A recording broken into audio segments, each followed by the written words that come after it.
Ay, papacitos y mamacitas de mi corazón. Aquí está otra vez su tía Mona, la que nunca se queda callada cuando se trata de poner el dedo en la llaga y decir las cosas como son. Porque miren, si algo he aprendido en estos años es que en este mundo hay muchas historias que duelen.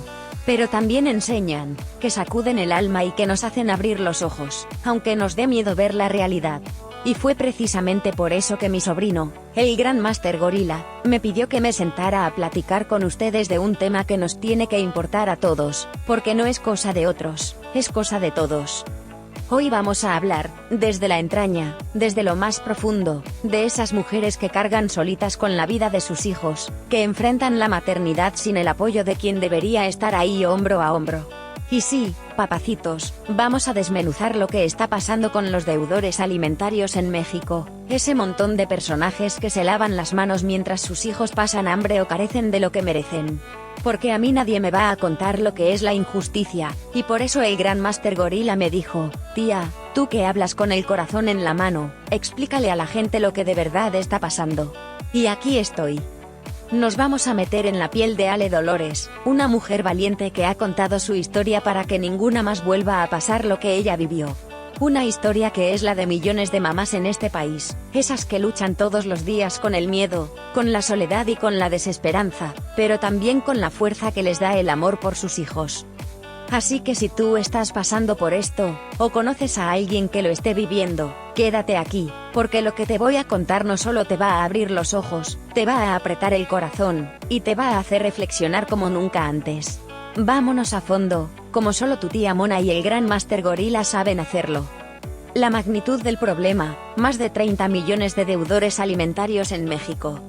Resulta que hoy, en pleno 2025, en un país donde decimos que la familia es lo primero, tenemos un escándalo que muchos prefieren ignorar, más de 30 millones de deudores alimentarios. Sí, papacitos. 30 millones. Esa es la cifra que Ale Dolores pone sobre la mesa, y no crean que es un número que uno se saca de la manga para espantar a la gente, no, es un reflejo brutal de cómo hemos normalizado que millones de personas, en su mayoría hombres, se laven las manos y le den la espalda a sus propios hijos. Hablamos de una cifra que es tan grande que hasta da vértigo. Para que se den una idea, estamos diciendo que 1 de cada 4 adultos en México podría estar en esa lista negra de quienes no cumplen con algo tan básico como el sustento de sus propios hijos. ¿Se dan cuenta de la gravedad? Esto no es un problema individual. No es una mamá y un papá peleándose. Esto es una crisis estructural que está destruyendo a millones de familias, perpetuando ciclos de pobreza, abandono y dolor.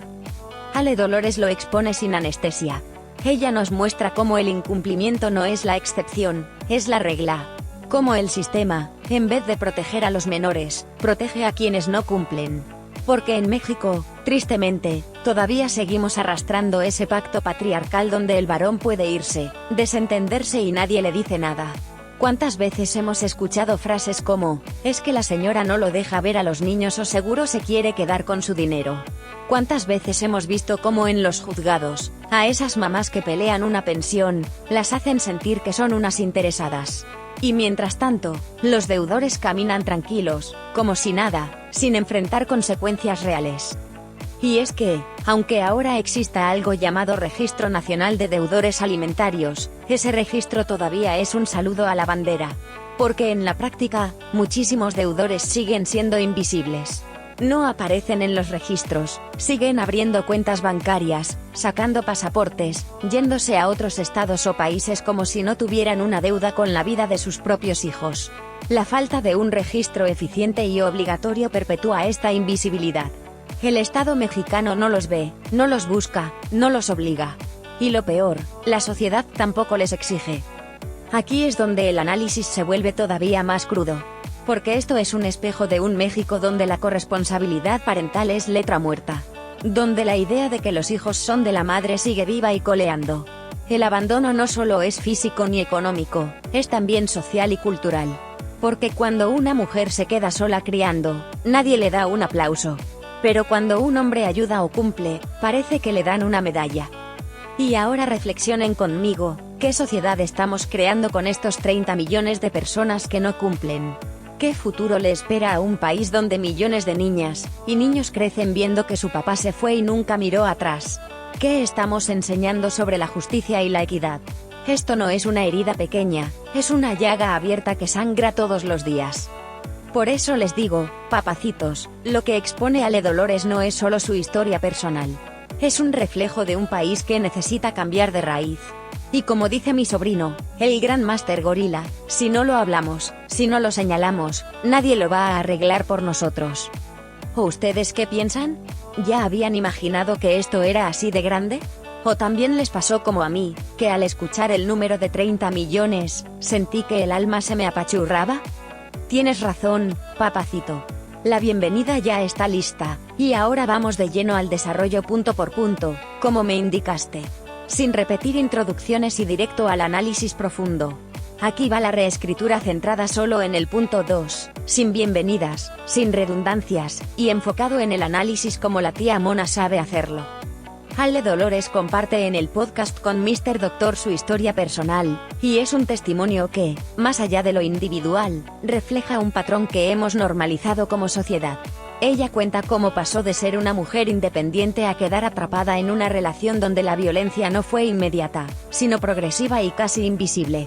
Esto ya de entrada te deja pensando. ¿Cuántas mujeres viven esa transformación sin notarlo hasta que ya están completamente aisladas y sin opciones?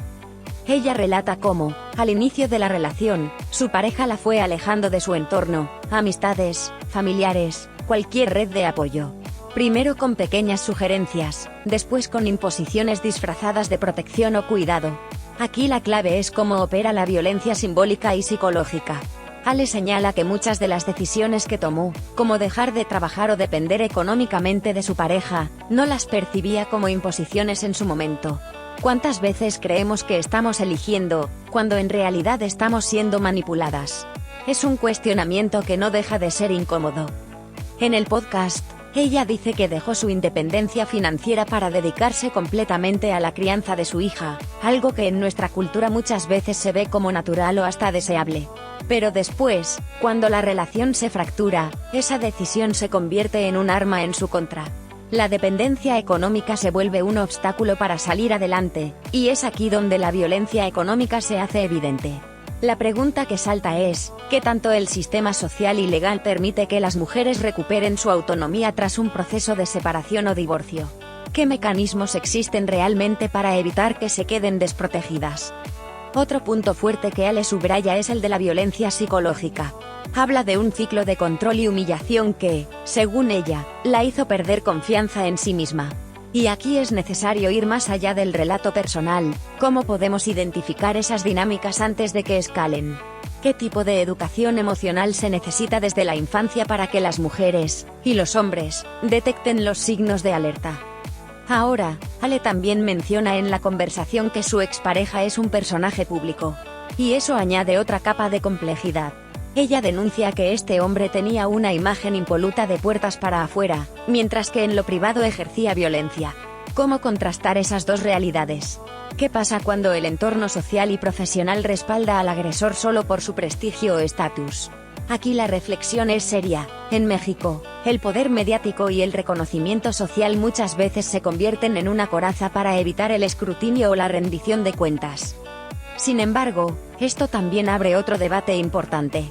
Ale da su testimonio en un espacio público, en un podcast escuchado por miles de personas. ¿Qué ocurre cuando la justicia se busca en la opinión pública antes que en las instancias legales? ¿Qué riesgos existen cuando se convierte en un tema mediático un conflicto que todavía podría resolverse en tribunales? Porque una denuncia pública puede concienciar, sí, pero también puede volverse un espectáculo que diluya el verdadero problema. Ella asegura que hubo violencia física, aunque en el podcast no profundiza en detalles específicos ni menciona si hubo denuncias o pruebas médicas. Y esto no es menor. La violencia física requiere pruebas, requiere procesos legales formales. No basta con el relato. Y si buscamos justicia efectiva, eso es algo que no se puede perder de vista. Porque también puede haber personas inocentes que enfrenten señalamientos públicos sin posibilidad de defenderse adecuadamente. Y vuelvo a la reflexión, si el sistema de justicia fuera eficiente, ¿sería necesario exponer estas historias en plataformas públicas para ser escuchadas? Ale deja entrever que lo hace porque no encontró respuestas en otro lado. Eso habla de un sistema que no está funcionando. Pero también abre la pregunta de cómo proteger a ambas partes cuando la justicia se traslada a la arena pública. Por último, Ale dice que su historia es solo una de tantas. Eso es indiscutible. Pero si su objetivo es visibilizar un problema estructural, ¿cómo se traduce su experiencia en un cambio social o legal? ¿Qué medidas pueden impulsarse a partir de estos testimonios para que haya protección real y no solo exposición mediática? Así que, papacito, este punto es un reflejo de algo más grande. Un llamado a revisar cómo entendemos las relaciones, el poder y la violencia. Pero también a exigir procesos legales claros, justicia efectiva y protección tanto para quienes denuncian como para quienes son acusados. En el podcast, Ale Dolores y Mr. Doctor traen a la mesa un concepto que puede resultar incómodo, pero que es necesario nombrar: el pacto patriarcal. Ale lo menciona directamente, señalando que es uno de los grandes muros contra los que choca cualquier mujer que intenta denunciar violencia, abandono o abuso. ¿Pero qué es este pacto, en términos reales? Es, como ella explica, un acuerdo no escrito, una especie de complicidad tácita que opera en las sombras de nuestra sociedad. No es que los hombres se reúnan en un sótano a firmarlo, pero funciona de manera tan eficaz que parece orquestado. Ella señala que este pacto se traduce en silencios convenientes, en miradas que voltean hacia otro lado, en amigos, familiares y hasta autoridades que prefieren minimizar el problema o justificarlo antes que actuar. Y sí, es cierto, cuando un hombre evade su responsabilidad como padre, por ejemplo, no lo hace en el vacío. Lo hace sabiendo que probablemente su entorno lo va a respaldar o, al menos, no lo va a confrontar. Ale menciona casos concretos. Habla de cómo a muchas mujeres que denuncian, el círculo cercano les dice: ¿estás segura que quieres hacer eso? Piénsalo bien, es el padre de tu hijo. Ese tipo de frases son pequeñas muestras de ese pacto patriarcal en acción. Frases que parecen bien intencionadas pero que, en el fondo, deslegitiman el dolor y la búsqueda de justicia de esas mujeres. Aquí la pregunta es incómoda, pero necesaria: ¿cuántos hombres conocen a otros hombres que no cumplen con sus deberes como padres y no dicen nada? ¿Cuántas veces las mujeres también participan en este encubrimiento, por miedo, por costumbre o por preservar la armonía familiar? Ale señala cómo incluso familiares y amigas le pedían no hacer olas, no exhibir al padre de su hija, aunque ella estaba cargando sola con la responsabilidad de criar, sostener y proteger a la niña. ¿Qué clase de lealtades estamos premiando como sociedad? Mr. Doctor, por su parte, reconoce en el diálogo que este pacto existe, y que él mismo ha sido parte de círculos donde se normaliza el discurso de es que la mamá no lo deja ver al niño sin preguntarse por qué el papá dejó de cumplir con su deber de manutención en primer lugar. Ese enfoque también es clave. La narrativa predominante muchas veces gira en torno a la mala madre que aleja a los hijos, sin mirar el abandono previo del padre. Aquí hay que detenerse y hacer una reflexión profunda. Si la corresponsabilidad parental fuera un valor socialmente respetado, ningún hombre podría presumir de su éxito, su prestigio o su calidad humana si tiene hijos que no alimenta o cuida. Sin embargo, Ale cuenta que su expareja seguía siendo aplaudido en su círculo social, que incluso se le consideraba un buen tipo, mientras ella enfrentaba críticas y cuestionamientos por denunciar públicamente. Esto pone sobre la mesa un tema central: ¿qué valores estamos reforzando? ¿Qué significa ser un buen hombre en nuestra sociedad? ¿Es suficiente con ser exitoso profesionalmente, caerle bien a los amigos o tener buena imagen pública, aunque como padre seas un completo irresponsable? La respuesta, aunque incómoda, es que sí. El pacto patriarcal se encarga de que la imagen pública pese más que la conducta privada. Ahora bien, Ale insiste en que este pacto no solo lo mantienen los hombres. Hay muchas mujeres, incluso madres, que prefieren defender al agresor o deudor, o que juzgan duramente a la mujer que levanta la voz. Esto abre otra línea de análisis: el patriarcado como un sistema que beneficia a algunos hombres, pero que es sostenido también por mujeres que han sido educadas para mantener el statu quo. Es la tía que le dice a su sobrina: aguanta, por tus hijos, o la amiga que te aconseja no vayas a denunciar, vas a quedar como la loca. Ale plantea que la normalización del abandono y la violencia es lo que mantiene en pie este pacto. Porque mientras no se vean las consecuencias claras de evadir la responsabilidad como padre, el sistema seguirá premiando esa conducta. Y no se trata solo de leyes, que las hay, sino de que éstas se apliquen, y de que la sociedad deje de ser cómplice. ¿Y por qué es tan importante entender este concepto? Porque desmantelar el pacto patriarcal es clave si queremos romper el ciclo de impunidad. Si cada hombre se hiciera responsable no solo de sus actos, sino también de señalar y confrontar a sus amigos, familiares o conocidos que incumplen, el panorama cambiaría radicalmente. Si cada mujer dejara de justificar o minimizar la violencia que viven otras mujeres, habría menos espacio para la impunidad. Ale lo deja claro, el cambio empieza en lo íntimo, en lo cotidiano. En no permitir que el silencio se convierta en cómplice, en no dejar pasar el comentario machista, la excusa del deudor, el chantaje emocional que busca callar las denuncias. Porque al final, el pacto patriarcal no es otra cosa que la suma de muchas pequeñas complicidades cotidianas.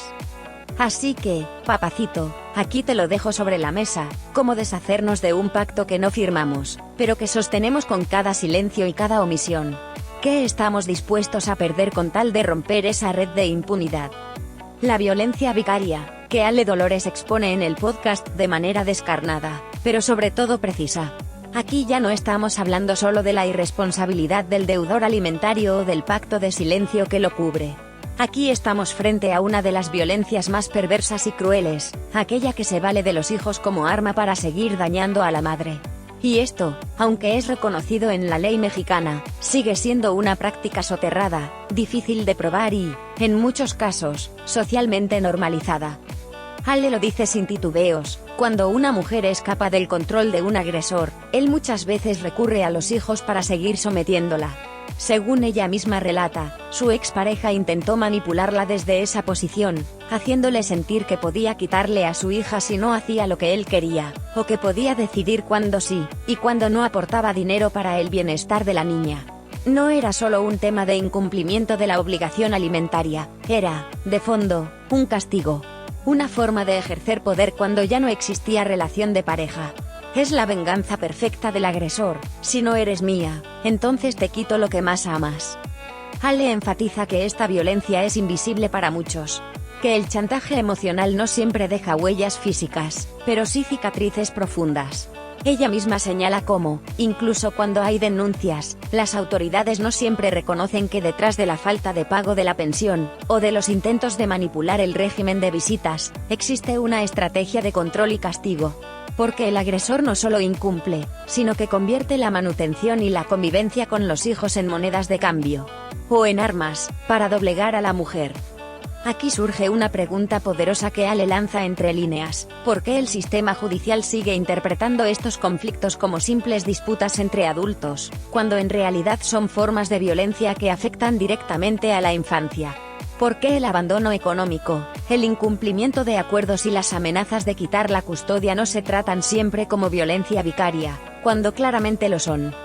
En el diálogo con Mr. Doctor, se hace evidente que esta forma de violencia pasa muchas veces desapercibida porque se disfraza de derechos del padre. Ale explica cómo muchos agresores alegan que quieren pelear la custodia de los hijos, pero lo hacen no por amor ni por interés real en la crianza, sino para dañar a la madre. Esto se refleja en casos donde los hombres exigen la custodia solo cuando la mujer denuncia, o cuando se formalizan demandas de pensión. ¡Qué casualidad, ¿no? Ella apunta algo que merece atención: el miedo constante de perder a sus hijos es un mecanismo de sometimiento. No se trata solo de la angustia económica por la falta de pensión, sino de la amenaza latente de que el agresor pueda manipular el sistema a su favor y quitarle a los hijos. Esta dinámica, señala Ale, es una tortura emocional que muchas madres viven durante años, y que les impide rehacer sus vidas o incluso sanar. Además, Ale menciona que aunque la violencia vicaria ya está reconocida en el marco legal mexicano, es insuficiente si no se logra demostrar la intencionalidad detrás de las acciones del agresor. ¿Cómo pruebas que el incumplimiento de la pensión no es solo negligencia, sino un castigo deliberado? ¿Cómo demuestras que el hombre que pide la custodia lo hace solo por revancha, y no por amor genuino a sus hijos? Estas son las preguntas que quedan sin respuesta en muchos juicios, y que ella denuncia como una gran deuda del sistema judicial. Un punto clave que Ale resalta es que esta violencia es extrema porque va dirigida a lo que más le importa a una mujer, sus hijos. Pero es doblemente cruel porque también daña a los niños, quienes se convierten en peones de una guerra que no eligieron. Se les niega el derecho a una vida estable, se los priva de la seguridad emocional y económica, y se los pone en el centro de una lucha de poder que los deja desprotegidos. Aquí es donde Ale, con la claridad que da el haber vivido esta experiencia, lanza un cuestionamiento que resuena: ¿qué estamos haciendo como sociedad para proteger a los niños que quedan atrapados en estas dinámicas? ¿De verdad creemos que un hombre que usa a sus hijos como herramientas de venganza es un buen padre? ¿Por qué seguimos permitiendo que el castigo hacia la mujer se anteponga al bienestar de los menores? La reflexión es dura, pero necesaria. Mientras la violencia vicaria no se sancione de manera ejemplar, seguirá siendo una herramienta efectiva para los agresores. Y el precio, como dice Ale, lo pagan las mujeres. Y lo pagan los niños. Ale Dolores en el podcast con Mr. Doctor lanza una denuncia que debería hacernos reflexionar profundamente. Los deudores alimentarios no solo incumplen con la pensión, sino que muchos de ellos han convertido la evasión en un arte, en un verdadero deporte de alto rendimiento. Y lo más grave, como lo señala Ale, es que muchas de estas estrategias son conocidas y hasta toleradas, tanto por su entorno social como por un sistema judicial que parece quedarse corto a la hora de responder. En el diálogo, Ale expone casos concretos y prácticas que, aunque suenen burdas, funcionan a la perfección para el que quiere seguir viviendo sin hacerse responsable de sus hijos. Por ejemplo, menciona que uno de los métodos más comunes es declarar ingresos falsos o mínimos. Hay hombres que, teniendo un nivel de vida alto, declaran ante el juez que ganan el salario mínimo, o incluso que están desempleados. Ale misma cuenta cómo su expareja afirmaba no tener ingresos formales, aunque mantenía un estilo de vida que no correspondía con esa supuesta crisis económica. ¿Cómo es posible que alguien que viaja, consume productos caros y mantiene ciertos lujos pueda decir sin ruborizarse que no tiene para pagar la pensión? Y peor aún, ¿cómo es que muchas veces el juez le cree? Aquí es donde Ale lanza un dardo certero: el sistema judicial no está preparado para investigar a fondo. Si el padre presenta un documento donde dice que gana poco, muchas veces eso basta. No se hace un seguimiento de su estilo de vida, de sus gastos reales, ni se cuestiona de dónde salen los recursos para sostenerlo. Es decir, la carga de la prueba recae en la madre, quien además de lidiar con el desgaste emocional y económico, tiene que convertirse en investigadora privada para demostrar que el hombre miente. Otra táctica que menciona Ale en el podcast es la transferencia de bienes a terceros. Cuando ven que pueden ser embargados o que existe la posibilidad de que se les exija pagar una pensión retroactiva, muchos deudores simplemente ponen sus propiedades, vehículos o cuentas bancarias a nombre de amigos, familiares o socios.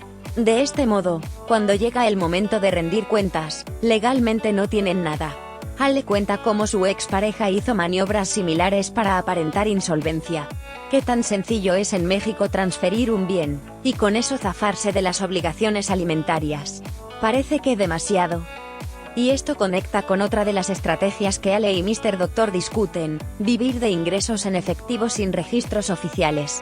Trabajar en la informalidad, declarar que no tienen un ingreso estable o, directamente, ocultar lo que ganan porque cobran en cash, es una de las tácticas favoritas de los evasores.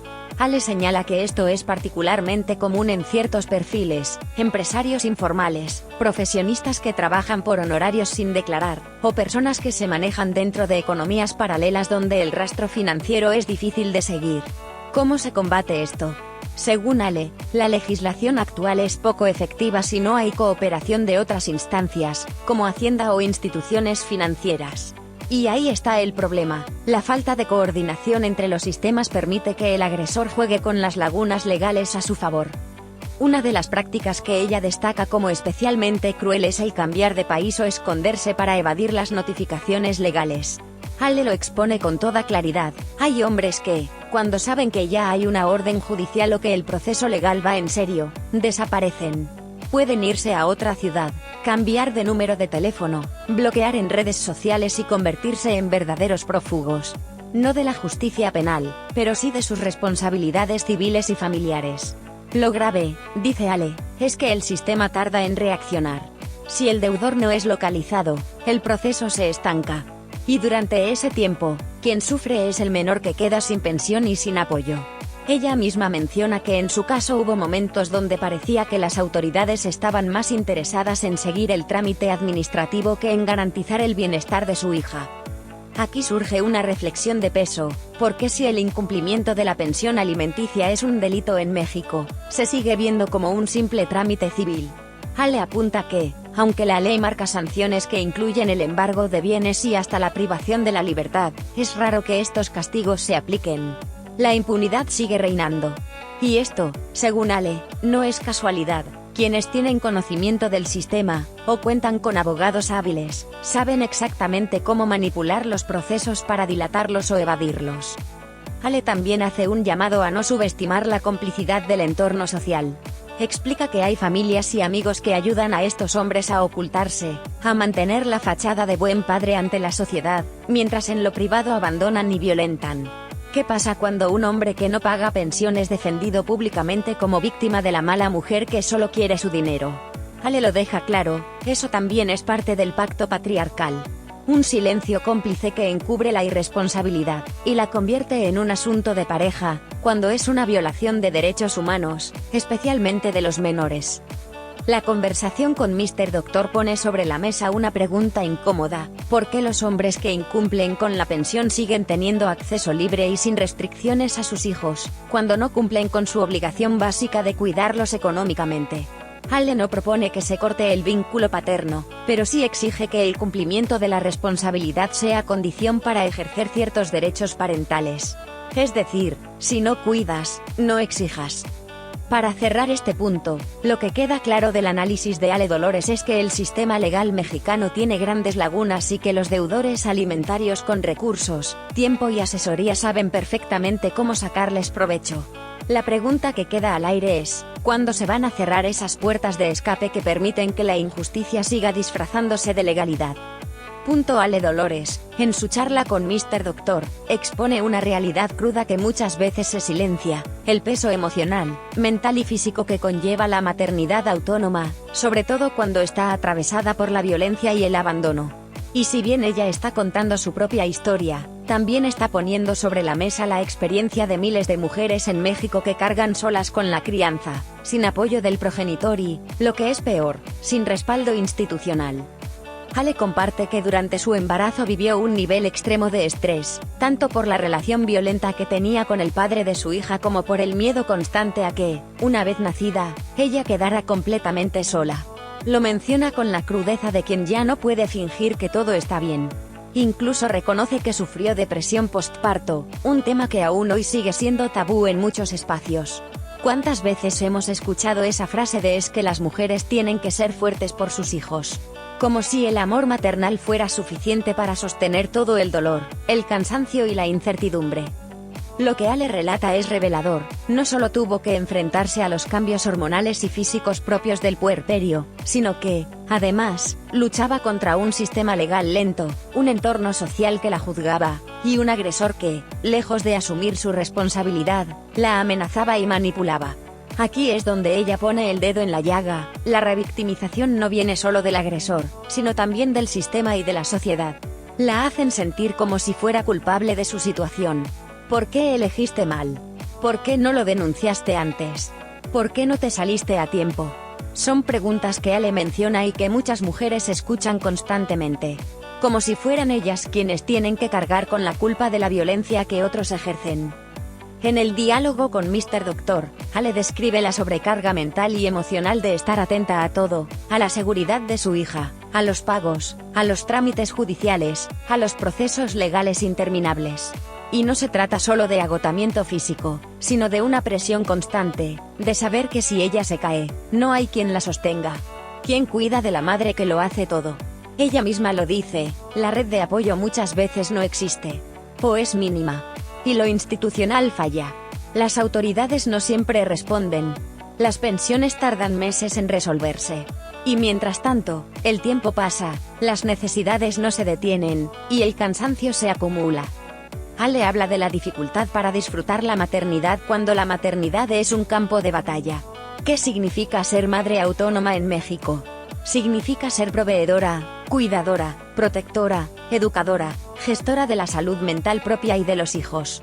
Y, al mismo tiempo, enfrentar los juicios de los demás por cualquier cosa. Porque si trabaja mucho, es mala madre. Si pide pensión, es interesada. Si llora o se quiebra, es débil. Esta es la carga mental de la que Ale Dolores habla con total apertura. Y es demoledora. Además, hay algo que menciona y que no debemos pasar por alto, el hecho de que la maternidad autónoma es también un riesgo emocional para los hijos. Ella reflexiona sobre cómo proteger a su hija de la narrativa del padre ausente, cómo darle una identidad sana sin tener que mentirle o disfrazar la realidad. Y eso, papacito, es una tarea emocionalmente extenuante. Educar en la verdad, sin cargar al hijo con el dolor propio. Ale reconoce que no siempre es fácil. Esta parte de la conversación con Mr. Doctor debería hacernos una pregunta incómoda: ¿quién cuida la salud mental de las madres autónomas? Si el Estado no lo hace. Si las redes familiares y sociales son insuficientes o inexistentes. Si los agresores siguen presentes, a veces con privilegios de convivencia o sin sanción alguna. ¿Qué esperamos que pase con la salud emocional de estas mujeres? Ale, sin victimizarse, muestra el costo humano de la maternidad cuando no hay corresponsabilidad. Y es ahí donde ella pide una mirada diferente, dejar de romantizar la idea de la madre luchona, y empezar a exigir sistemas de apoyo reales. Porque ser madre debería ser una elección libre, no una condena al agotamiento y al sacrificio solitario. En definitiva, este punto revela que la violencia económica y el abandono parental no solo afectan a nivel material, sino que tienen un profundo impacto emocional y psicológico. Ale Dolores es clara: la maternidad sin apoyo puede ser una experiencia profundamente solitaria y desgastante. Y el sistema todavía no está a la altura para dar respuesta a esa realidad. Ale Dolores en su conversación con Mr. Doctor, aquí se encuentra uno de los cuellos de botella más dolorosos para las madres que buscan justicia: los juicios de filiación y el famoso Registro Nacional de Deudores Alimentarios. Primero, pongamos sobre la mesa lo que Ale detalla sobre el juicio de filiación. Este proceso es necesario cuando un hombre no reconoce voluntariamente a su hijo o hija. Es decir, aunque sea biológicamente su descendencia, se niega a aceptar la paternidad de manera legal. Ale cuenta que, para muchas mujeres, este juicio es la única puerta de entrada para exigir algo tan básico como el derecho a la identidad y, en consecuencia, el derecho a la pensión alimenticia. Pero aquí viene el primer gran obstáculo: probar la filiación biológica puede ser un camino largo y tortuoso. Aunque existan pruebas como exámenes de ADN, muchas veces los agresores se niegan a presentarse a las pruebas periciales, retrasan el proceso o directamente se amparan para no ser obligados a cumplir con los procedimientos legales. Ale menciona que estos hombres, si tienen recursos económicos, pueden pagar abogados que conocen a fondo el sistema, y usan cualquier resquicio legal para alargar el juicio. Y mientras tanto, ¿qué pasa? El tiempo sigue corriendo, el niño o la niña sigue sin recibir apoyo económico, la madre sigue asumiendo toda la carga, y el proceso judicial se vuelve un calvario. Ale cuenta que en su caso tuvo que enfrentar trabas tras trabas. No solo en el ámbito jurídico, sino también en el trato de las autoridades. Jueces y funcionarios que actúan con indiferencia o que, en el peor de los casos, están corrompidos. Esto nos lleva al siguiente punto que Ale pone sobre la mesa: el Registro Nacional de Deudores Alimentarios. Un mecanismo que, en teoría, debería servir como herramienta para presionar a los padres que incumplen con sus obligaciones alimentarias. Ale explica que solo cuando hay una sentencia firme de pensión alimenticia que ha sido incumplida, se puede solicitar la inscripción de esa persona en el registro. Pero, y este es el gran pero, el proceso para lograr esa sentencia puede tardar años, y no hay garantías de que se cumpla sin antes pasar por todo un laberinto de burocracia y corrupción. Ale señala cómo muchos de estos hombres utilizan amparos para evitar que se ejecute la sentencia, lo que retrasa aún más la posibilidad de inscribirlos en el registro. Y si el hombre cuenta con influencias o contactos dentro del sistema judicial, el camino se vuelve prácticamente imposible. Estamos hablando de una justicia que depende más de quién eres o a quién conoces, que de la verdad o de la necesidad de los niños. Además, hay un aspecto que Ale resalta y que merece ser analizado: el Registro Nacional de Deudores Alimentarios existe, pero no tiene el alcance que debería tener. En la práctica, muchas veces no hay consecuencias reales para quienes están inscritos. Sí, pueden tener restricciones para obtener un pasaporte o acceder a ciertos créditos, pero no es una sanción suficiente para obligarlos a cumplir con su deber parental. Aquí hay un cuestionamiento de fondo que Ale y Mr. Doctor sugieren sin decirlo explícitamente. ¿Qué tan útil es un registro si el Estado no garantiza que se ejecuten las sentencias, y si la sociedad sigue normalizando la figura del padre ausente? Ale deja ver que este registro se convierte en un instrumento más de simulación, una especie de trofeo político para quienes dicen defender los derechos de las infancias, pero que en la práctica no resuelve el problema de fondo.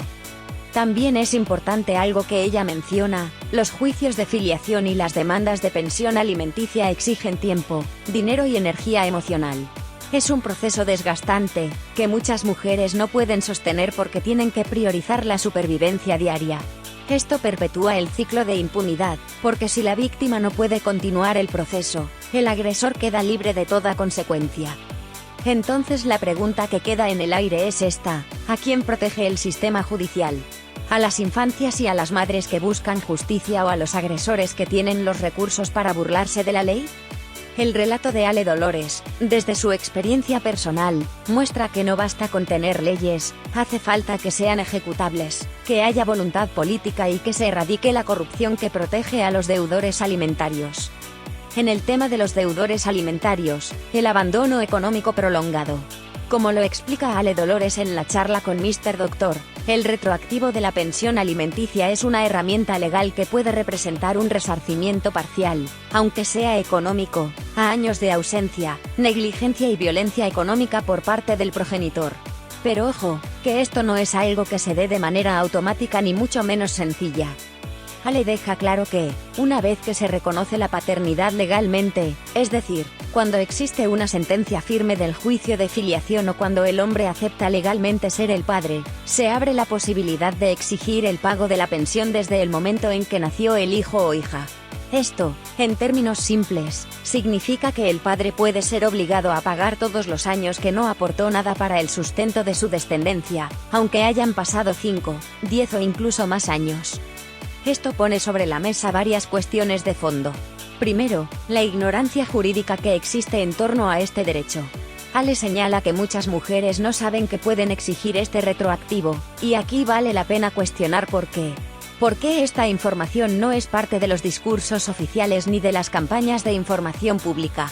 ¿Qué intereses hay en que se perpetúe la desinformación? ¿Acaso es más conveniente para ciertos sectores que las mujeres crean que lo pasado y que ya no pueden exigir lo que en justicia corresponde? Además, Ale menciona el miedo a represalias legales como otro factor que impide a muchas mujeres exigir este retroactivo. Y es un miedo justificado. Sabemos que el sistema judicial en México es costoso, lento y muchas veces revictimizante.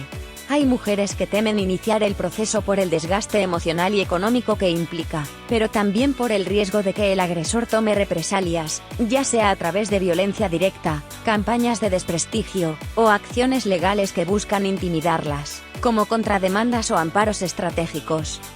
Ahora bien, el tema del retroactivo también abre un debate ético y social sobre la verdadera función de la pensión alimenticia.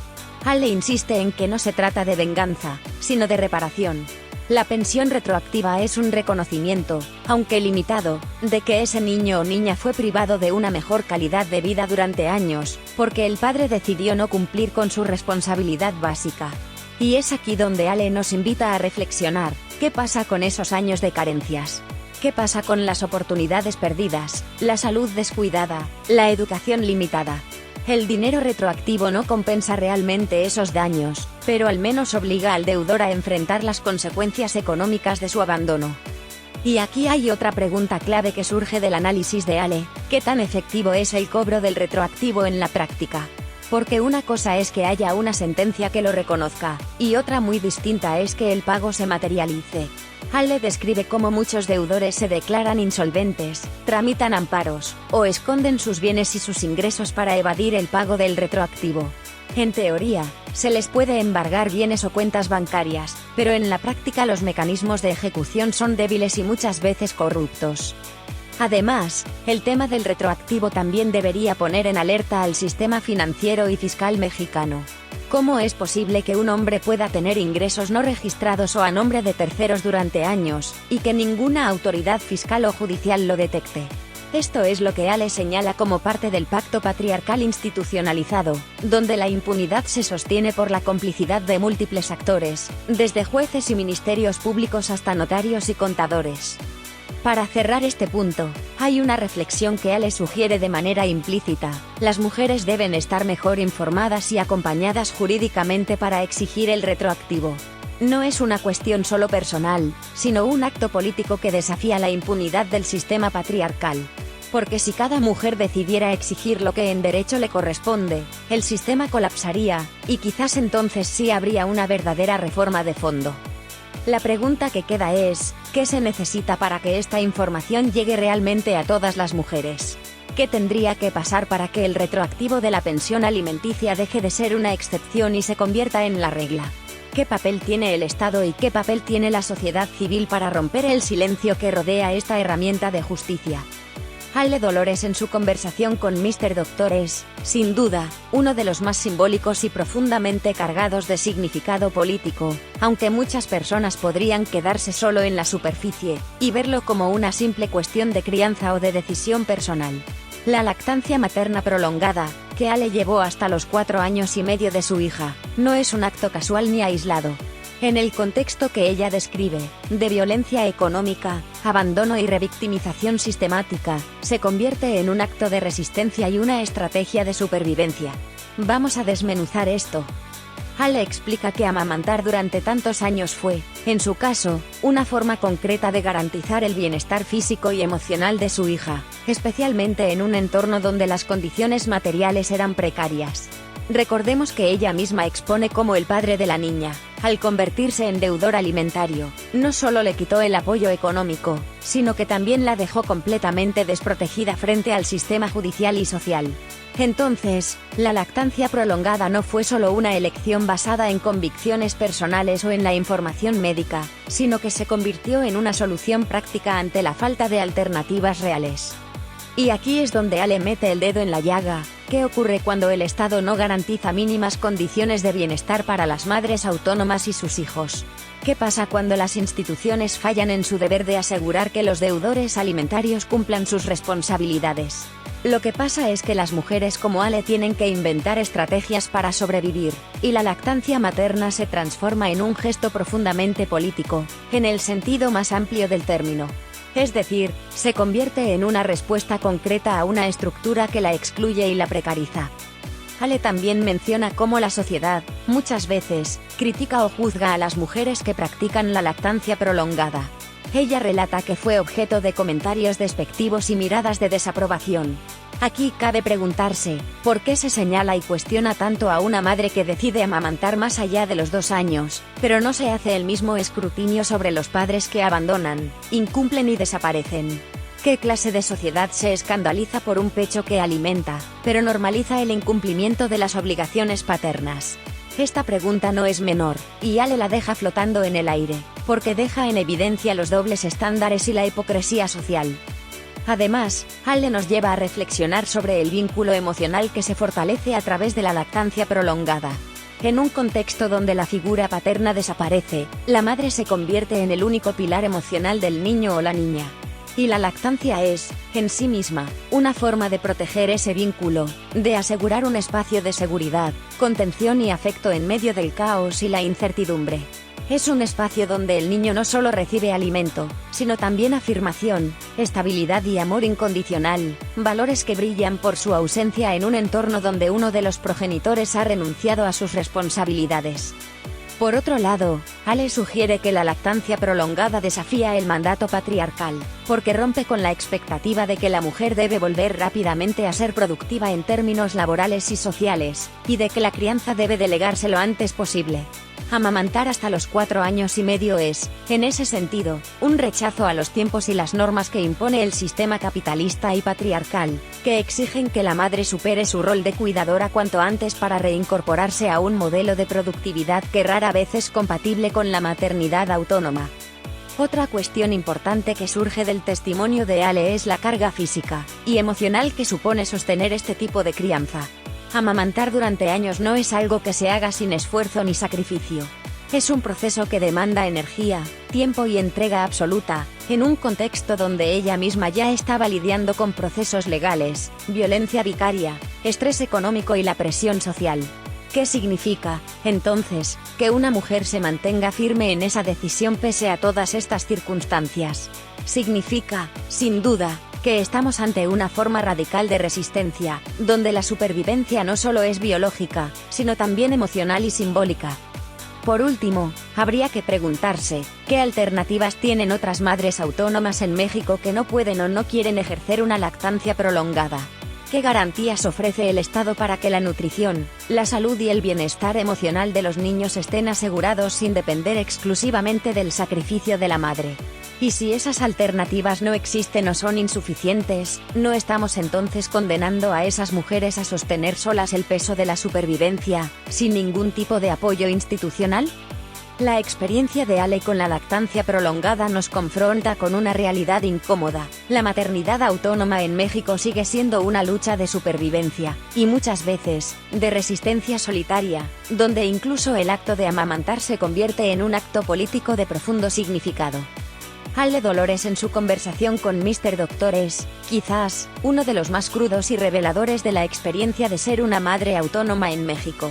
Ella describe de forma muy clara cómo, en lugar de ser protegidas o respaldadas por las instituciones, las madres que deciden defender los derechos de sus hijos, y exigir el cumplimiento de las obligaciones alimentarias terminan siendo criminalizadas y revictimizadas. Ale cuenta cómo su lucha por hacer cumplir el derecho de su hija a recibir una pensión alimenticia no solo la ha llevado a enfrentar una justicia lenta y repleta de trabas legales, sino que además ha sido blanco de acusaciones falsas, y estrategias legales sucias por parte de su expareja. Esto la ha obligado a desviar recursos que podrían destinarse a la crianza y bienestar de su hija, para cubrir gastos legales, defenderse en tribunales y limpiar su nombre ante la sociedad. Y aquí es donde la reflexión se pone más densa. ¿Qué tan disfuncional es un sistema que permite que el agresor se convierta en víctima a ojos de la ley y de la sociedad, mientras la mujer que denuncia el incumplimiento de derechos básicos es tratada como acusada? Ale narra cómo las madres que luchan por la pensión alimenticia son señaladas de interesadas, manipuladoras o madres alienadoras.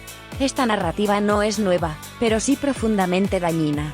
No solo desacredita la voz de las mujeres, sino que refuerza los estigmas que perpetúan la violencia. Y lo que denuncia Ale no es una exageración ni un caso aislado.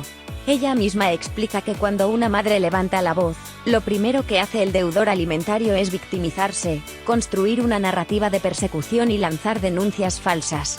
Ale pone sobre la mesa un patrón común: los padres que no cumplen suelen activar su red de contactos, influencias o recursos económicos para entablar procesos legales paralelos. Demandas de guarda y custodia, acusaciones de alienación parental, denuncias por presunta violencia familiar. Todo esto se convierte en un arsenal de desgaste emocional, legal y económico, diseñado para amedrentar y castigar a la madre que decidió romper el silencio. Entonces, surge una pregunta inquietante: ¿cuántas madres, al ver lo que le ocurre a otras como Ale, deciden no denunciar, no exigir la pensión alimenticia o renunciar a pelear por los derechos de sus hijos, por miedo a ser arrastradas en esta misma espiral de criminalización y desgaste?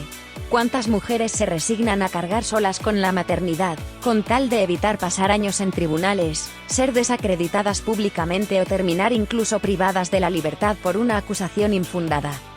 Ale hace notar cómo la revictimización es sistémica, porque no se limita al agresor, sino que involucra a los jueces, ministerios públicos, defensores públicos y peritos que participan en el proceso. Muchos de estos funcionarios minimizan las denuncias de violencia económica y vicaria o, peor aún, revictimizan a las mujeres con interrogatorios cargados de prejuicios de género, cuestionando su capacidad materna o su interés verdadero en el bienestar del menor. Además, Ale menciona que la revictimización no solo es jurídica, sino también social. La madre que denuncia es señalada en su entorno, en su familia, su trabajo, la escuela de sus hijos. Se convierte en una mujer conflictiva, obsesionada con el dinero o resentida. Y aquí es donde el pacto patriarcal vuelve a hacer de las suyas, porque muchas veces, otras mujeres también contribuyen a ese descrédito, reproduciendo el mismo discurso que protege al agresor. Otro punto que Ale señala es la soledad emocional que acompaña este proceso. La madre autónoma que decide pelear en tribunales pierde redes de apoyo, porque el proceso es agotador, largo y muchas veces deja a la mujer aislada. Ale describe cómo enfrentó no solo la hostilidad de las instituciones, sino también la indiferencia o el cansancio de amigos y familiares que dejan de acompañarla cuando el proceso legal se extiende indefinidamente. Entonces, uno se pregunta, ¿cómo podemos hablar de acceso a la justicia si el proceso es tan violento como el abandono inicial? ¿Qué tipo de justicia es esta, que castiga a quienes exigen derechos básicos, y premia a los evasores que conocen y manipulan el sistema? Ale no es ingenua en su diagnóstico. Ella deja claro que el proceso judicial se convierte en una segunda violencia, muchas veces más desgastante que la violencia inicial. Y que las madres autónomas enfrentan una triple carga: cuidar solas a sus hijos, sostenerlos económicamente y defenderse constantemente en tribunales, mientras el deudor alimentario se beneficia de una justicia lenta y permisiva. Este punto que aborda Ale Dolores deja en evidencia que la revictimización y la criminalización de las madres autónomas no son accidentes del sistema, sino características estructurales del mismo. Y hasta que no se cambien estas dinámicas, seguiremos viendo cómo la maternidad autónoma en México se convierte en una batalla permanente, en la que las mujeres deben pagar un alto costo emocional, económico y social solo por exigir lo que, en justicia, debería ser incuestionable. Ale Dolores, en la charla con Mr. Doctor, hace una crítica que va más allá de lo legal y lo institucional. Es una observación profunda sobre cómo la sociedad misma reproduce y refuerza la impunidad de los deudores alimentarios, mientras coloca a las madres bajo una lupa constante de juicio y cuestionamiento. Ale pone sobre la mesa el doble estándar social que lleva generaciones normalizado. Y es que, mientras a los padres que incumplen con su responsabilidad económica y afectiva se les excusa con frases como "no puede pagar porque no tiene trabajo", "seguro la mamá se gasta el dinero en otras cosas", o "él quiere ver al niño, pero ella no lo deja", a las madres se les exige perfección absoluta. Si una madre se atreve a expresar que está cansada, si enfrenta dificultades económicas, si su hijo va sin la ropa adecuada a la escuela o si muestra frustración, de inmediato se convierte en el blanco de críticas. Se les tilda de negligentes, de malas madres, de mujeres problemáticas. Y Ale menciona un ejemplo que es, al mismo tiempo, cotidiano y siniestro. Esa frase aparentemente inocente de "mejor me llevo a la bendición porque tú estás abrumada" es, en realidad, una maniobra de chantaje emocional, una forma de trasladar la culpa de la irresponsabilidad del padre a la madre. Se invisibiliza la causa del problema, la falta de corresponsabilidad, el incumplimiento en el pago de la pensión, y se instala la idea de que la madre es quien falla por no poder con todo el peso de la crianza sola. Esto revela un juego perverso. La sociedad espera que las madres sean autosuficientes, cuiden, eduquen, mantengan, y al mismo tiempo no se quejen. Si lo hacen, se les acusa de amargadas o resentidas. Y el padre que incumple puede vivir sin presión social, sin que su entorno le cuestione seriamente. Más bien, se le ofrece comprensión, pues es que también es difícil para él. ¿Quién sabe qué le hizo la mamá? Es que no quiere que le quiten a su hijo. En ese esquema, se justifica su ausencia económica o afectiva, mientras la madre tiene que sostener la carga completa sin fallar. Una pregunta clave aquí es, ¿por qué el esfuerzo de la madre se vuelve una obligación incuestionable, mientras que el compromiso del padre sigue siendo opcional para muchos? Y esto no es solo una falla moral, es un reflejo de cómo la cultura ha instalado la idea de la maternidad como sacrificio permanente. La madre es la que aguanta, la que no puede decir basta, la que debe demostrar amor a través de la entrega absoluta, aunque eso le cueste su salud mental o física. Ale también menciona algo que no se puede pasar por alto: los chantajes y manipulaciones del padre muchas veces son validados por el entorno familiar. ¿Cuántas veces la propia familia del padre lo apoya diciendo "si la mamá no puede, mejor que el niño se venga a vivir con nosotros"? Pero no porque realmente les importe el bienestar del menor, sino como una estrategia para evitar el pago de la pensión alimenticia. En otras palabras, el niño se convierte en una moneda de cambio, en un objeto para negociar, en vez de ser reconocido como una persona con derechos y necesidades que deben respetarse. Y esta idea del doble discurso va todavía más lejos. Ale denuncia cómo el hombre que cumple un poco es tratado como un héroe. Si un padre ausente aparece una vez al mes con un juguete o lo lleva a comer, la sociedad lo celebra. ¡Qué buen papá es! Al menos ve a su hijo. Pero nadie se pregunta si realmente está cumpliendo con su responsabilidad económica sostenida, si participa activamente en la crianza, si respeta los acuerdos legales. No. Basta con el gesto superficial para lavar su imagen. Mientras tanto, la madre, que está día a día resolviendo lo imposible, no recibe el mismo reconocimiento. Al contrario, cualquier error o momento de vulnerabilidad es utilizado para juzgarla. Este patrón social es tan fuerte que incluso permea el sistema judicial. Alec comenta cómo en los tribunales muchas veces se protege el derecho del padre a convivir, aunque esté completamente incumpliendo con su obligación alimentaria. Y si la madre pone límites o pide que se resuelva primero lo económico, es acusada de alienación parental. En resumen, el sistema castiga a quien exige lo básico y premia a quien evade su responsabilidad, siempre bajo el mismo argumento de que el niño necesita a su papá.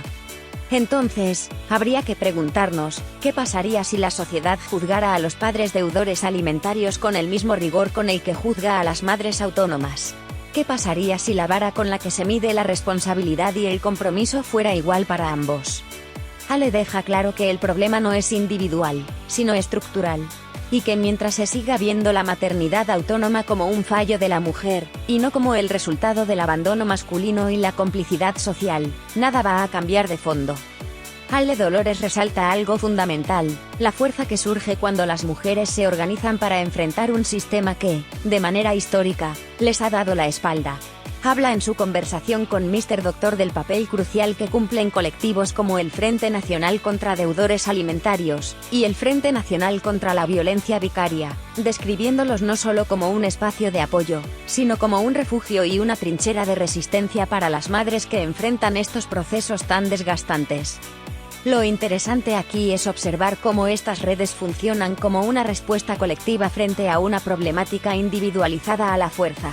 La narrativa dominante ha sido siempre aislar a la mujer, ese es tu problema, arréglate como puedas, algo habrás hecho para que el papá no quiera hacerse cargo. Es un discurso que rompe vínculos, divide, culpa, y deja a la madre completamente sola ante una maquinaria jurídica y social que difícilmente opera a su favor. Pero lo que Ale señala es que cuando estas mujeres encuentran a otras en la misma situación, el aislamiento se rompe. Y entonces pasa algo poderoso, se genera un sentido de pertenencia y de lucha colectiva. Ya no es la mala madre que se queja porque no puede, sino una red de mujeres que denuncian un problema sistémico. Y eso es profundamente amenazante para quienes quieren que este tema siga escondido debajo del tapete. Ale explica que estos colectivos no solo brindan acompañamiento emocional, que ya de por sí es vital cuando se enfrenta la revictimización constante, sino que además ofrecen apoyo jurídico, algo clave en estos procesos. Ella menciona, por ejemplo, el acceso a abogadas con perspectiva de género, que comprenden la dimensión de la violencia económica y vicaria. Porque no es lo mismo un proceso llevado por alguien que minimiza o desconoce el trasfondo de estas violencias, que uno guiado por especialistas que entienden que cada recurso legal del agresor forma parte de un engranaje de control y desgaste. Otra cosa que Ale subraya es la visibilidad. Muchas de estas mujeres, aisladas, terminan creyendo que su caso es único, que su dolor es privado. Pero al unirse a estos frentes, se dan cuenta de que hay patrones que se repiten, que los agresores usan los mismos métodos, que la complicidad institucional es un problema común. Esta toma de conciencia empodera, pero también asusta al sistema. Porque si una madre exige justicia, la pueden callar o desacreditar. Pero si son miles organizadas, las cosas cambian. Ahora, ¿qué tan efectivas son estas redes realmente? Ale menciona que aún con el apoyo colectivo las batallas son largas y extenuantes. El sistema judicial sigue favoreciendo a quien tiene más recursos y conexiones, y muchas veces las mujeres organizadas son vistas como problemáticas o feminazis por quienes prefieren que no haya ruido. Pero la diferencia radica en que ya no pelean solas. Hay manifestaciones, hay presión mediática, hay estrategias legales colectivas. Incluso se han logrado cambios en leyes locales y federales a partir de la presión de estos frentes. Un cuestionamiento importante que surge es, ¿hasta qué punto estas organizaciones están realmente protegidas y escuchadas por el Estado? ¿O están haciendo el trabajo que le toca al Estado mientras se exponen a represalias y desgaste? Ale no lo dice de forma explícita, pero es evidente que estos frentes funcionan como una red de soporte ante la ausencia del Estado. lo que en teoría deberían garantizar las instituciones públicas: acceso a la justicia, protección a la infancia, sanción a los deudores, hoy depende en gran medida del activismo y de la sororidad entre mujeres. Otro punto que vale la pena mencionar es la estigmatización que reciben estas mujeres organizadas.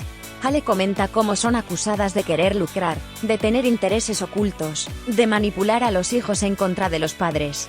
Es la misma narrativa de siempre: desacreditar al mensajero para no atender el mensaje. Pero estos frentes han aprendido a blindarse, a respaldarse unas a otras, y sobre todo, a utilizar las herramientas legales y mediáticas para exponer la realidad que viven. Así que, al final, este punto es clave porque muestra que la organización colectiva no solo es resistencia, sino una estrategia de supervivencia. Y una que, si sigue creciendo, puede cambiar de fondo el paradigma sobre la corresponsabilidad parental y la violencia económica en México. Ale Dolores subraya un tema que en el papel parece un avance importante, pero en la práctica enfrenta obstáculos significativos: la Ley Sabina. Ella menciona en su diálogo con Mr. Doctor que esta ley representa un intento de frenar el incumplimiento de las pensiones alimenticias mediante sanciones administrativas y restricciones legales.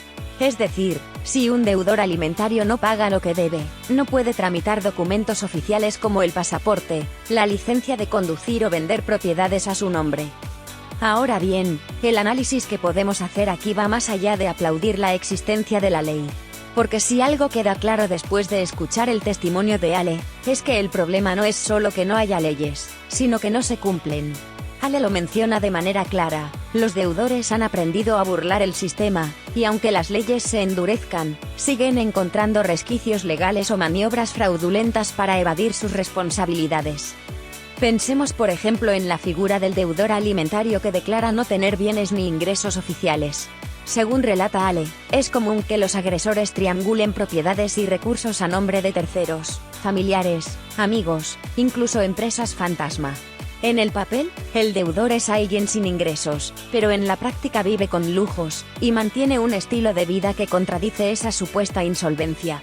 Esto lo confirma ella al señalar que su expareja le decía que trabajaba por trueques y a cambio de servicios, una forma de simular que no percibía ingresos monetarios que pudieran ser embargados o utilizados para establecer la pensión.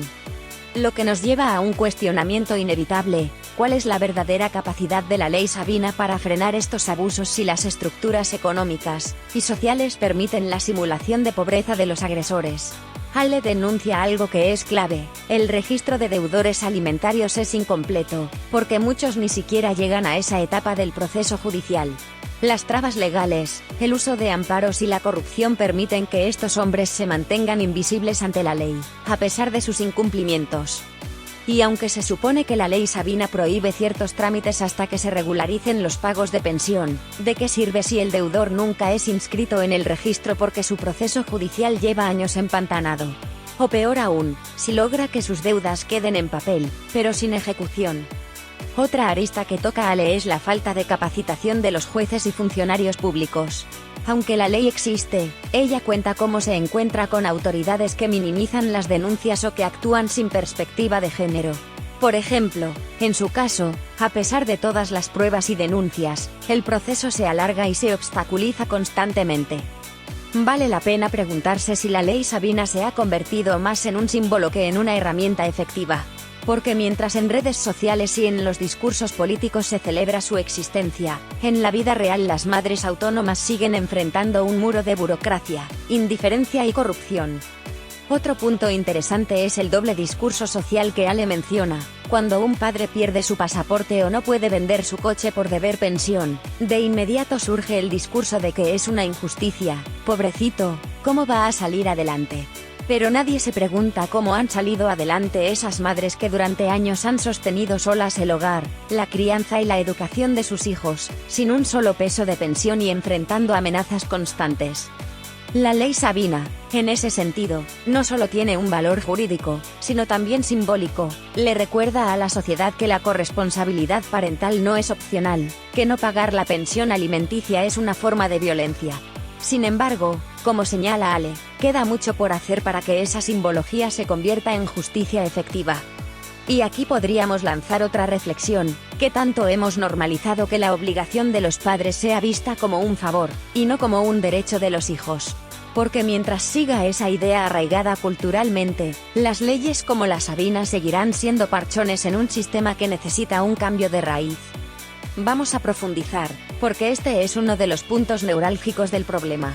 El Registro Nacional de Deudores Alimentarios se ha planteado como una herramienta fundamental para visibilizar y sancionar a quienes incumplen sus obligaciones alimentarias, pero cuando lo analizamos a fondo, nos damos cuenta de que su funcionamiento presenta grietas preocupantes, tanto en la ejecución como en el impacto real que tiene en la vida de las madres y sus hijos. ¿Cómo funciona el Registro Nacional de Deudores Alimentarios? En teoría, el registro es una lista oficial que concentra a las personas que han dejado de pagar pensión alimenticia por más de 3 meses consecutivos o discontinuos. La idea es que, una vez que el juez dicta la sentencia y el deudor incumple, se solicita su inscripción en el registro. Una vez ahí, se activan restricciones administrativas: no puede tramitar el pasaporte, no puede vender inmuebles, no puede acceder a ciertos cargos públicos, y hay bancos o instituciones financieras que deberían considerar esta situación antes de autorizar créditos. En el podcast con Mr. Doctor, Ale Dolores menciona que ella ha tenido que hacer todo el proceso legal para llevar a su expareja a esta instancia, pero se enfrenta a una maquinaria judicial lenta y plagada de obstáculos. Por ejemplo, la dificultad para que los jueces reconozcan el incumplimiento, aún con pruebas, o el hecho de que, aunque exista una sentencia, los abogados del deudor pueden interponer recursos como amparos o apelaciones para frenar el procedimiento. El vacío entre la sentencia y la ejecución. Una de las principales fallas es que no basta con que el padre deba la pensión para que aparezca automáticamente en el registro. Tiene que haber una resolución judicial que lo declare deudor moroso. Esto parece lógico desde el punto de vista jurídico, pero en la práctica se convierte en un cuello de botella. Ale explica que muchas veces el juicio de pensión alimenticia puede durar años, y aunque el incumplimiento es evidente, el agresor sigue en libertad, sin sanciones reales. Aquí es donde surge la pregunta: ¿de qué sirve un registro si es casi imposible llegar a él? ¿Cómo puede ser efectiva una herramienta si solo los casos que superan la maraña judicial logran inscribirse? Y no olvidemos lo que menciona Ale sobre el uso de influencias y recursos para dilatar los procesos. Si el deudor tiene los medios para pagar abogados que exploten cada resquicio legal, puede pasar mucho tiempo sin enfrentar consecuencias tangibles. ¿Qué alternativas se están discutiendo para fortalecer el registro y la ley Sabina? Automatización de procesos. Se propone que el incumplimiento de 3 meses consecutivos de pensión active de manera automática la inscripción en el registro, sin necesidad de que la madre litigue durante años para obtener una resolución. Esto reduciría tiempos y evitaría que los deudores se amparen para ganar tiempo. Intercambio de información entre instituciones. Actualmente, no todas las entidades del gobierno cruzan datos con el registro. Se sugiere que la información fluya de manera automática entre el Poder Judicial, el Registro Público de la Propiedad, el SAT, el INE y la Secretaría de Relaciones Exteriores. Así se dificultaría la triangulación de bienes o la fuga de capitales. Revisión de la figura de la buena fe en los registros de bienes. Muchos deudores traspasan propiedades a terceros, y estos alegan ser adquirentes de buena fe. Se busca endurecer la normativa para que esos traspasos no eximan al deudor de sus responsabilidades, sobre todo cuando es evidente que se trata de una simulación. Pérdida automática de derechos parentales ante incumplimiento prolongado. Algunos colectivos proponen que, si el padre deja de pagar pensión y ejercer responsabilidad parental por un periodo prolongado, pierda derechos como la patria potestad o la custodia compartida. Esto sigue siendo polémico, pero se discute como una forma de proteger a los menores de manipulaciones y chantajes. Sanciones penales y no solo administrativas. Ale menciona en el podcast que muchos deudores se burlan de las sanciones administrativas porque tienen recursos para vivir sin trámites oficiales. Por eso, se está promoviendo que el incumplimiento reiterado de la pensión sea tipificado como un delito penal, lo que permitiría cárcel y orden de aprehensión. ¿Es suficiente con mejorar el registro? Aquí viene el análisis de fondo. El Registro Nacional y la Ley Sabina no son la cura al problema estructural, solo son una parte del rompecabezas. Ale insiste en que el pacto patriarcal sigue facilitando que la sociedad minimice la falta de los padres y estigmatice a las madres. Mientras esa narrativa no cambie, las leyes pueden endurecerse, pero los vacíos culturales y legales seguirán protegiendo a los agresores. Un ejemplo que plantea Ale es la falsa idea de que si el hombre pierde el pasaporte o la propiedad, es una víctima de la mujer que lo quiere arruinar, cuando en realidad es una consecuencia de su incumplimiento de las responsabilidades básicas con sus hijos. Entonces, aunque se logre automatizar el registro o mejorar la eficacia de las sanciones, necesitamos una transformación cultural que deje de romantizar la irresponsabilidad y castigue socialmente al deudor. Preguntas que quedan abiertas. ¿Qué tan viable es implementar estas reformas en un sistema judicial que ya está saturado y es vulnerable a la corrupción? ¿El Estado tiene la capacidad tecnológica y logística para cruzar datos de manera eficaz y mantener actualizado el registro? Es necesario repensar la educación de género y de derechos desde la infancia para que futuras generaciones entiendan que la paternidad no es solo un vínculo biológico, sino un compromiso legal, económico y emocional. La cultura jurídica que legitima el incumplimiento parental. El término cultura jurídica no solo se refiere a las leyes escritas o a los procedimientos que dicta un código, es, más bien, la manera en que los operadores de justicia, jueces, ministerios públicos, abogados, las instituciones y la sociedad en general interpretan y aplican esas leyes en la vida cotidiana. Es el sistema de valores y creencias que está detrás de cada sentencia, de cada decisión judicial, de cada omisión. En el caso de las pensiones alimenticias y el incumplimiento parental, lo que se expone en el podcast de Ale Dolores con Mr. Doctor es que existe un acuerdo tácito dentro del sistema judicial para minimizar o excusar el abandono de los padres, sobre todo cuando estos tienen poder económico, redes de contacto o influencia social. El derecho como reproductor de privilegios. Por ejemplo, Ale relata cómo su caso lleva años estancado porque el padre de su hija ha sabido utilizar el sistema a su favor, se ampara, apela, simula insolvencia, y mientras tanto, la justicia no actúa con la premura que sí tendría si la persona que incumple no tuviera recursos para litigar o para sobornar. Aquí es donde surge el primer gran problema de la cultura jurídica mexicana. El derecho es accesible para quien tiene dinero, poder y tiempo, no necesariamente para quien tiene la razón. Los jueces como agentes del pacto patriarcal.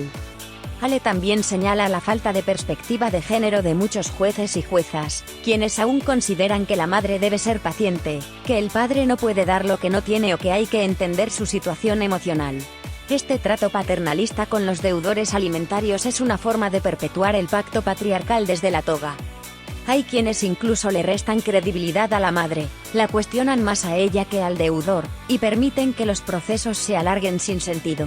Como si la sola carga emocional, física y económica de la maternidad autónoma no fuera suficiente castigo, el sistema le impone además el peso de demostrar una y otra vez el abandono que ya es evidente.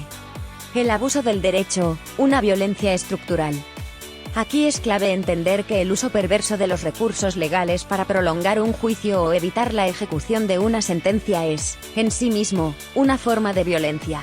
Lo que Ale describe es lo que en derecho se llama abuso del derecho, y aunque formalmente es legal que alguien se ampare o interponga recursos, cuando se hace para dilatar el cumplimiento de una obligación alimentaria, se convierte en una estrategia de violencia institucionalizada. La Ley Sabina y el Registro Nacional, ¿justicia o castigo?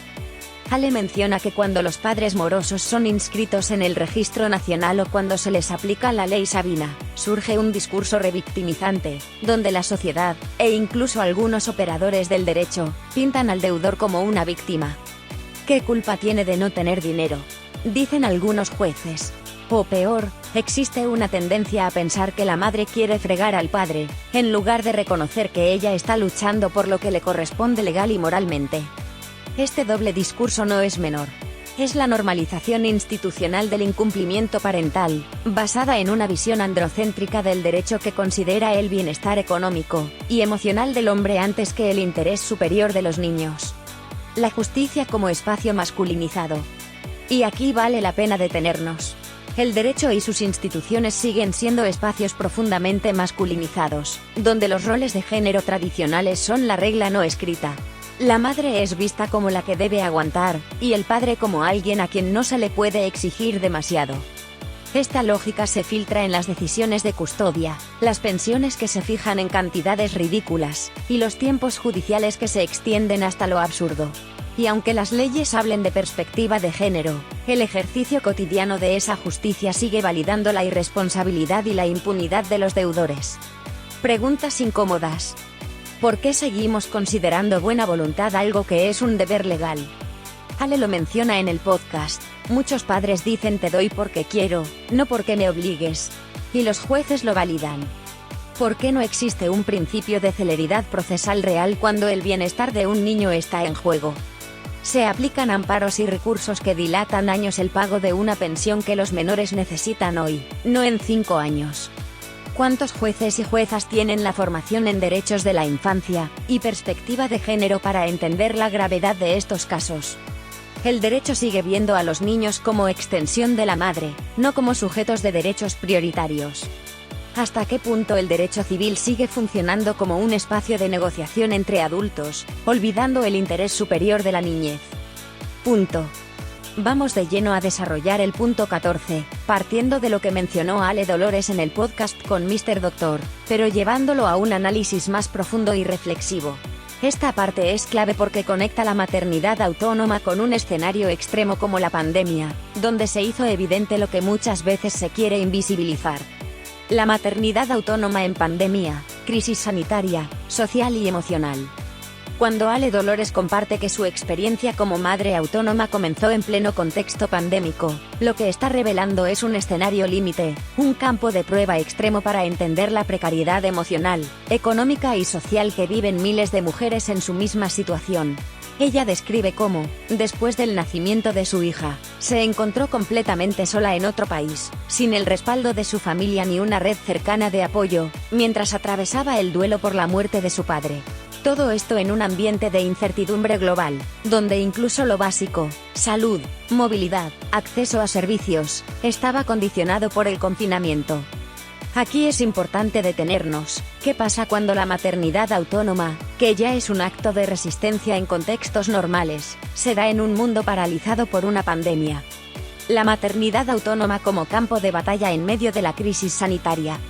Ale Dolores narra en el podcast que su hija nació a principios de la pandemia. Esto significa que las consultas médicas, los controles pediátricos, el acceso a servicios básicos, la seguridad económica e incluso el contacto humano, estaban limitados o, de plano, cancelados. Imagina ser madre primeriza en esa situación, sin familiares que te acompañen, sin el padre de tu hija responsabilizándose de nada, y sin un Estado que brinde un soporte real a las maternidades solas. Ale lo plantea en términos de una doble o triple vulnerabilidad. Por un lado, estaba la crisis emocional, con la pérdida reciente de su padre; por otro, el peso de la maternidad física, con la demanda constante de una recién nacida; y finalmente, la amenaza sanitaria, que imponía un miedo adicional a enfermar o a que su hija se contagiara. La soledad estructural de las madres autónomas en pandemia. La situación de Ale pone sobre la mesa el aislamiento estructural que viven las madres autónomas, pero que se hizo más crudo durante la pandemia. ¿A quién acudes cuando no tienes pareja corresponsable, ni familia cercana, ni instituciones que realmente brinden apoyo? Ale Dolores menciona que su proceso de lactancia, la crianza, la toma de decisiones médicas y el cuidado cotidiano de su hija, recayeron al 100% sobre ella. Ahora bien, pensemos en esto: ¿qué habría pasado si Ale hubiera enfermado gravemente de COVID-19? ¿Quién habría cuidado de su hija? Estas preguntas son las que muchas madres autónomas en México y el mundo enfrentaron durante esos años de crisis, sin tener respuestas institucionales claras. El Estado no solo no estaba preparado para ofrecer servicios médicos durante la pandemia, tampoco tenía un plan para atender a familias monoparentales, mucho menos cuando eran madres sin redes de apoyo y en situación de vulnerabilidad económica. La pandemia como metáfora del abandono sistémico. El caso de Ale es paradigmático, pero no es único.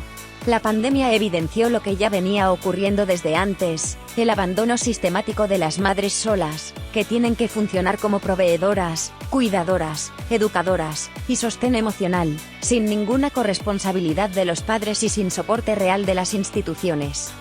Ale Dolores lo dijo de manera cruda en el podcast: todo recayó sobre mí. Esta frase sintetiza el peso que la cultura patriarcal y la estructura jurídica le imponen a las madres autónomas. Resiliencia no es romanticismo. Es importante no caer en la trampa de romantizar la resiliencia de Ale. Sí, es admirable que haya criado a su hija en medio de una pandemia, que haya sostenido la lactancia materna exclusiva y prolongada, y que haya enfrentado sola la pérdida de su padre. Pero detrás de esa historia de fuerza hay un costo emocional, físico y psicológico brutal. Lo que Ale expone es un modelo de maternidad donde la sobrevivencia se da a pesar del sistema, no gracias a él. Esto debería interpelarnos: ¿qué hace falta para que ninguna mujer tenga que ser fuerte por obligación, y porque el Estado y la sociedad le han fallado? Reflexiones clave. La pandemia expuso el mito de la familia nuclear funcional.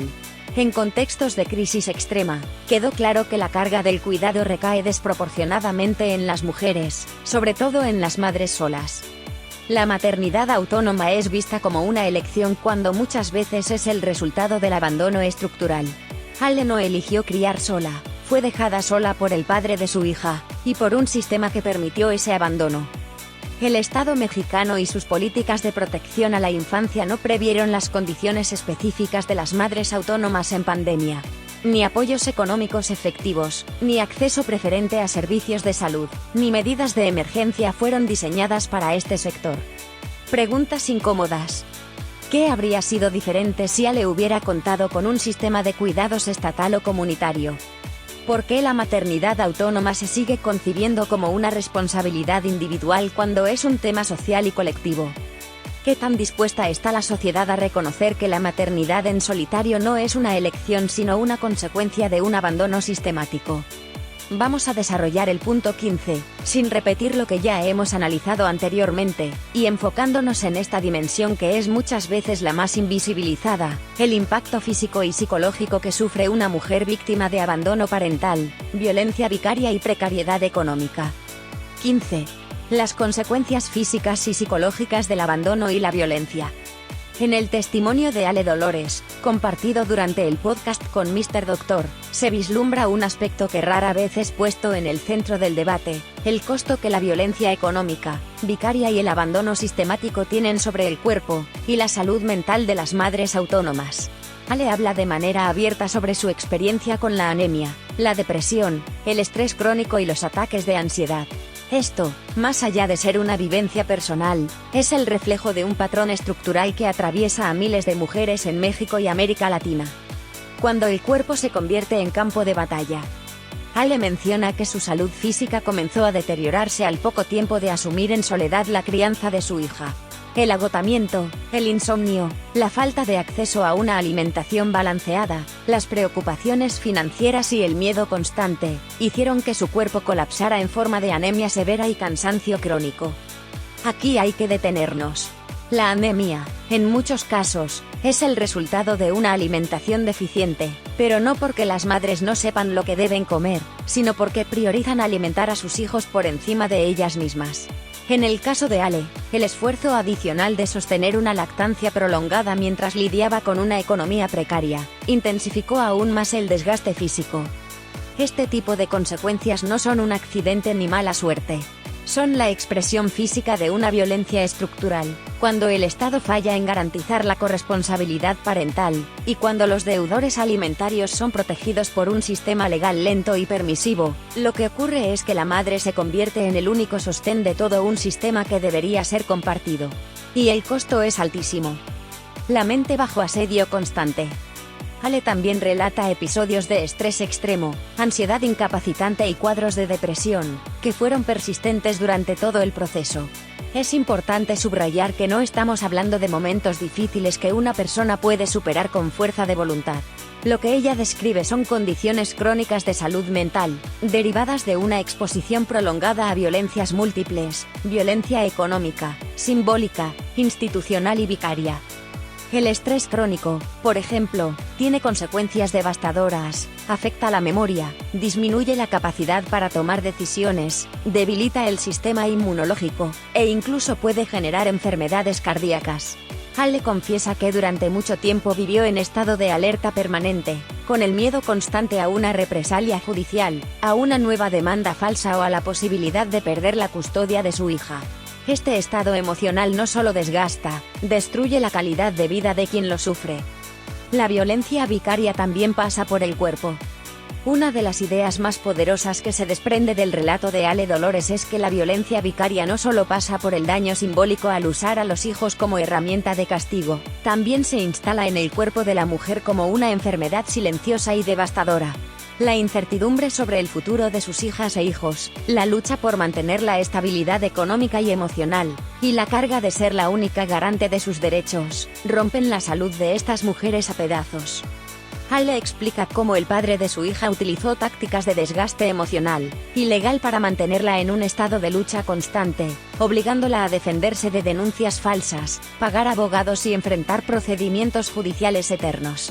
La consecuencia lógica de esta situación es una salud física y mental deteriorada, algo que incluso las sentencias de los tribunales y las reformas legales no alcanzan a reparar. La herida que no cierra, efectos en la crianza y la dinámica familiar. Ale deja claro en su relato que la salud mental de la madre tiene un impacto directo en el bienestar de su hija. Cuando una madre atraviesa episodios de depresión profunda o ansiedad, eso repercute en su capacidad de respuesta, en su energía para sostener los cuidados, y en su posibilidad de ofrecer un entorno estable. Este es uno de los puntos más crudos. No es solo la mujer la que sufre los efectos del abandono, es la infancia también la que queda marcada. Los hijos de madres que atraviesan procesos de violencia vicaria o económica también enfrentan un ambiente tenso, cargado de miedo y de incertidumbre, aunque las madres hagan esfuerzos titánicos por amortiguar el golpe. La cultura del aguante, ¿hasta cuándo? Aquí viene la gran pregunta: ¿por qué el sufrimiento físico y mental de estas mujeres sigue siendo considerado un daño colateral y no un asunto de salud pública? Ale Dolores demuestra que el cuerpo de las madres autónomas es el lugar donde se materializa el pacto patriarcal que permite a los padres deudores mantenerse impunes. Pero también muestra que existe una cultura que romantiza el aguante de las mujeres, que las coloca como heroínas solitarias mientras se desangran en la intimidad de sus hogares. Reflexiones finales. La violencia económica y vicaria es una forma de tortura prolongada. No solo implica el sufrimiento financiero, sino que genera enfermedades físicas y psicológicas de largo plazo. El Estado mexicano no tiene políticas públicas de atención integral para la salud física y mental de las madres víctimas de abandono parental, lo que reproduce un ciclo interminable de violencia. El costo de la maternidad autónoma no es solo un tema jurídico o financiero, es un tema de salud pública que requiere medidas urgentes. Preguntas que deberíamos hacernos.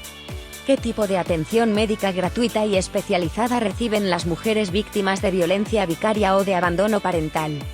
¿Existen programas que brinden apoyo psicológico y psiquiátrico para estas madres y sus hijos? ¿Por qué se sigue naturalizando que la maternidad venga con un costo físico y emocional extremo? Después de desmenuzar lo que Ale Dolores comparte en su testimonio y análisis con Mr. Doctor, lo que queda claro es que estamos ante un fenómeno de dimensiones brutales y sistemáticas. La maternidad autónoma en México es el rostro visible de un fracaso social, judicial y cultural que se ha institucionalizado. Esto no es una historia de amor y sacrificio, es una radiografía de la impunidad, de la violencia estructural y del abandono legitimado. Porque cuando se habla de deudores alimentarios, muchos siguen creyendo que es una disputa de pareja, cuando en realidad estamos viendo cómo un Estado y una sociedad entera permiten y perpetúan la orfandad paterna de millones de niños y niñas. La cifra de 30 millones de deudores alimentarios en México es un escándalo de proporciones históricas. Es, ni más ni menos, el indicador más crudo de un país donde la paternidad sigue siendo opcional, y la maternidad es impuesta como un mandato sacrificial. Es la confirmación de que, en esta tierra, las madres crían solas porque los hombres aún tienen la posibilidad, y el permiso social, de abandonar. Pero no nos quedemos en el número, porque detrás de cada estadística hay vidas. Lo que Ale describe es la violencia vicaria en su máxima expresión. Esa estrategia perversa y cobarde donde los hijos son utilizados como armas de control, castigo y manipulación. donde el deudor alimentario no solo evade su responsabilidad económica, sino que convierte la manutención en un chantaje emocional. Te pago si haces lo que digo, te quito a los niños si me denuncias, desaparezco si exiges justicia. Eso no es solo irresponsabilidad, es tortura emocional. Y lo peor es que, como bien dice Ale, sigue siendo minimizado y hasta validado por instituciones que deberían proteger a las infancias. La Ley Sabina y el Registro Nacional de Deudores Alimentarios son avances importantes, sí, pero simbólicos. No son suficientes, porque el sistema de justicia que debería implementarlos sigue siendo un campo minado para las madres. La lentitud, la corrupción, el clasismo y el machismo de los jueces y ministerios públicos hacen que esas leyes sean, en muchos casos, letra muerta. Y cuando funcionan, el discurso social los presenta como castigos desproporcionados, pobrecitos ellos que ya no pueden sacar pasaporte, mientras sus hijos llevan años sin lo básico. Ale Dolores pone el dedo en otra llaga igual de sangrante, la criminalización de la madre autónoma. Porque el sistema no solo la abandona, sino que después la revictimiza. La convierte en acusada. La somete a procesos eternos donde el agresor se presenta como víctima, mientras ella es desgastada emocional, física y económicamente. Esto es una estrategia perfectamente orquestada. Los abogados de los deudores alimentarios no litigan para resolver, litigan para desgastar y quebrar. Y lo hacen con la complicidad de un sistema que prefiere ver a la mujer callada antes que protegida. La lactancia materna prolongada que Ale relata es mucho más que una elección personal. Es un acto político, un grito desesperado en medio del abandono. Ella amamanta durante 4 años y medio porque el sistema no le dejó otra opción. Porque cuando no tienes red de apoyo, cuando el Estado no garantiza el acceso a alimentación suficiente y adecuada, el cuerpo de la madre es el único refugio que queda para el hijo. Y aquí es donde aparece la paradoja brutal: el cuerpo de la mujer es el territorio sobre el que se libra esta guerra. Su salud física, su estabilidad emocional, su tiempo, su energía.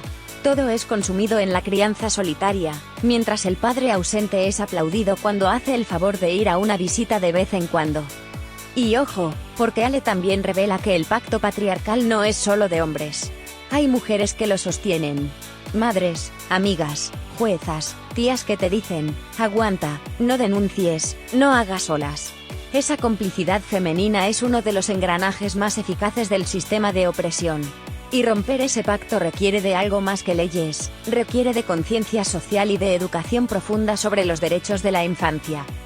El retroactivo de pensión alimenticia, que debería ser una herramienta de justicia, se convierte en un vía crucis legal.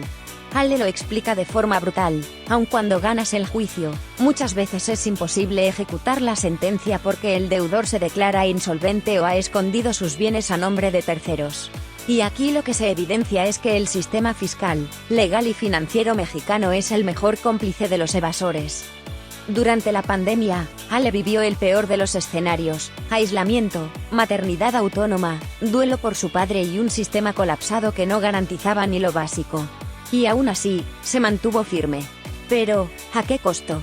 Anemia, depresión, estrés crónico. Su cuerpo y su mente fueron el campo de batalla. Y esto es algo que el Estado mexicano sigue ignorando: el agotamiento emocional y físico de las madres autónomas es una crisis de salud pública. Pero aquí no hay campañas ni políticas serias para cuidarlas. Ale, como tantas otras mujeres, encontró refugio en los colectivos de madres contra la violencia vicaria y los deudores alimentarios. Estas redes no son solo espacios de catarsis, son trincheras de resistencia y activismo político. Porque lo que no hace el Estado, lo están haciendo estas mujeres: crear redes de apoyo jurídico, emocional y social. Pero la pregunta es, ¿por qué tienen que hacerlo solas? ¿Por qué cargar con la responsabilidad de exigir justicia, y además sostener los cuidados de sus hijos? Y si me preguntas, papacito, ¿cuál es la raíz de todo esto? Te lo digo sin rodeos: la cultura jurídica y social de México sigue considerando el abandono parental como una travesura, no como un delito. Mientras la corresponsabilidad parental no sea un valor social respetado y exigido, mientras el deudor alimentario siga siendo visto como víctima de una mujer interesada, no hay ley que alcance. Así que, ¿qué nos deja esta conversación? Que Ale Dolores no solo expone su vida, expone el colapso de un sistema entero. Un sistema que obliga a las madres a ser madres, padres, juezas, abogadas, cuidadoras, proveedoras y terapeutas. Todo al mismo tiempo, y sin fallar. Y que premia al hombre que abandona, que evade, que manipula y que chantajea. Por eso, la pregunta final es esta: ¿qué estamos dispuestos a perder como sociedad para romper de una vez por todas este ciclo de violencia y abandono? ¿Estamos dispuestos a cuestionar nuestros propios pactos, a enfrentar el silencio cómplice de quienes callan, y a exigir una verdadera corresponsabilidad? Porque si no es ahora, ¿entonces cuándo? Y aquí lo dejo, papacito. Con el corazón en la mano y la verdad en la boca. Que esta reflexión nos sacuda, aunque duela, porque solo así podremos empezar a cambiar. Claro que sí, papacitos y mamacitas. Antes de despedirme, quiero que pongas mucha atención, porque esto es muy importante. De parte de mi sobrino, el Gran Máster Gorila, y de esta su tía de confianza, la tía Mona, quiero agradecerte de todo corazón que hayas estado aquí, acompañándome en este recorrido lleno de verdades que a muchos les arde, pero que aquí se cuentan sin miedo. ¿A poco no, Porque aquí no nos andamos con rodeos ni tapujos. Aquí hablamos claro y fuerte. Pero ahora viene lo bueno. Quiero que te suscribas a este canal si todavía no lo has hecho. Que le des clic a la campanita para que YouTube te avise cada vez que subamos un nuevo vídeo, porque lo que viene está para no perdérselo. Y si ya te suscribiste, déjame un comentario aquí abajito contándome qué opinas de lo que acabamos de hablar. ¿Qué crees tú que va a pasar? ¿Tú también tienes esa corazonada que tengo yo? Quiero leerte. Comparte este vídeo con tus amigos, con tus comadres, con los del grupo del WhatsApp y hasta con la vecina chismosa, esa que siempre se entera de todo. Para que vea que aquí las cosas se dicen como son. Nos vemos muy pronto, papacitos, en otro vídeo del canal del Gran Máster Gorila. Pero narrado con todo el amor y el drama de su tía Mona. Y acuérdate siempre, aquí decimos la verdad aunque duela. Nos vemos. Te quiero mucho y no se te olvide comentar,